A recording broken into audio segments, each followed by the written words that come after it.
ಜೊತೆಗೆ ಏನಂದ್ರೆ ಮಂತ್ರಿಮಂಡಲ ರಚನೆ ಇವತ್ತು ಆಗಿರುವಂತದ್ದು ಬಹಳ ಅತ್ಯಂತ ಸುಂದರವಾಗಿರುವಂತ ಮಂತ್ರಿಮಂಡಲ ಇವತ್ತು ನಾನು ಕಣ್ತುಂಬ ನೋಡ್ತಾ ಇದ್ದೆ ನನ್ನ ಟಿವಿಯಲ್ಲಿ.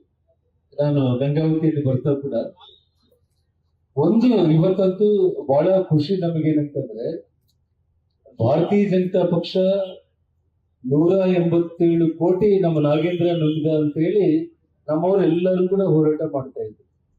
ಆದ್ರೆ ನಾನಂತೂ ಒಂದು ಮಾತನ್ನ ಹೇಳಿದ್ದೆ, ನಾಗೇಂದ್ರ ಒಬ್ಬನೇ ನುಂಗಿಲ್ಲ, ಅವನ ಇದಕ್ಕೆ ಏನಂದ್ರೆ ಬೆಣ್ಣೆ ಹಚ್ಬಿಟ್ಟು ಕೃಷ್ಣನ ಒಂದು ಬೂತಿಗೆ ಎಲ್ಲರೂ ಕೂಡ ಸ್ನೇಹಿತರು ಬೆಣ್ಣೆ ತಿಂದಂಗೆ ನಾಗೇಂದ್ರಗೆ ಪಾಪ ಅವನ್ಗೆ ಏನಾದ್ರು ಟೋಟಲ್ ಒಂದು 10-20% ಅಮೌಂಟ್ ಕೊಟ್ಟಿರ್ತಾರೆ. ಉಳಿದಿಂದೆಲ್ಲ ಕೂಡ ತೆಲಂಗಾಣ, ಬಳ್ಳಾರಿ, ಗೋವಾ ಎಲೆಕ್ಷನ್ಗೆ ಹಣ ಬಳಸಿದ್ದಾರೆ. ಇದರಲ್ಲಿ ನಾಗೇಂದ್ರನ ಮುಂದೆ ಇಟ್ಟಿದ್ದಾರೆ.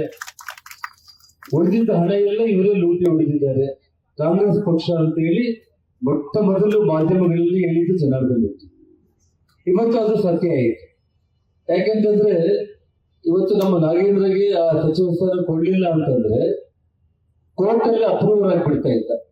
ದುಡ್ಡೆಲ್ಲ ನೀವು ತಿಂದು ಕಾಂಗ್ರೆಸ್ ಪಕ್ಷಕ್ಕೆ ಕೊಡಿಸಿ ನನ್ನ ಬಲಿಪಶು ಮಾಡಿ ಜೈಲ್ಗೆ ಹಾಕಿದ್ದೀರಿ, ಎಲ್ಲ ನಾನು ಕೋರ್ಟಲ್ಲಿ ಹೋಗಿ ನಾನು ನಿಂತ್ಕೊಂಡು ಹೇಳ್ಬಿಡ್ತೀನಿ ಅಂತ ಹೇಳಿ ಅಪ್ರೂವಲ್ ಆಗೋದಕ್ಕೆ ರೆಡಿ ಆಗಿದ್ದಕ್ಕೆ ಇವತ್ತು ನಾಗೇಂದ್ರಗೆ ಮಂತ್ರಿಮಂಡಲದಲ್ಲಿ ಸ್ಥಾನ ಕೊಟ್ಟಿರುವಂತ. ಇದರಲ್ಲೇನು ಎರಡನೇ ಮಾತೇನಿಲ್ಲ.